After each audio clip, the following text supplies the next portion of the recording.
બનાસકાંઠા જિલ્લામાં ખેડૂતોની જીવાદોરી સમાન ગણાતો આ દાંતીવાડા ડેમ જે હાલ ઉપરવાસમાં સારા વરસાદથી દાંતીવાડા ડેમ 92.8% ભરાયો.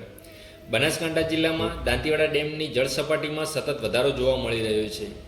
તારીખ 15/9/2025ના રોજ સાંજે 4 વાગ્યાનું પાણીનું લેવલ છે જે નીચે મુજબ છે. સપાટી છે જેની 601.30 ફૂટ, ભયજનક સપાટી છે 604 ફૂટ, આવક છે 1808 ક્યુસેક, જાવક નીલ છે. હાલમાં 92.18% ડેમ ભરાયેલો છે. દાંતીવાડા ડેમની સપાટીમાં વધારો જોવા મળતા બનાસકાંઠા જિલ્લા કલેક્ટર દ્વારા ડેમ પર જવા માટે પ્રતિબંધનું જાહેરનામું બહાર પાડવામાં આવ્યું છે.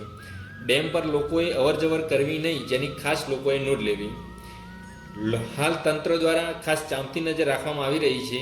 ખેડૂતોની જીવાદોરી સમાન દાંતીવાડા ડેમની જળ સપાટીમાં વધારો જોવા મળતા ખેડૂતોમાં હર્ષની લાગણી છવાઈ ગઈ છે. ડેમમાં પાણીની આવકથી શિયાળા ઉનાળાનો પાક લેવા માટે કેનાલ દ્વારા પાણી છોડવામાં આવે છે, જેથી ખેડૂતોને બહુ મોટો ફાયદો થાય છે. તો આવા જ વિડીયોને જોવા માટે અમારી ચેનલને સબસ્ક્રાઈબ કરી દો અને વિડીયોને વધુમાં વધુ શેર કરો.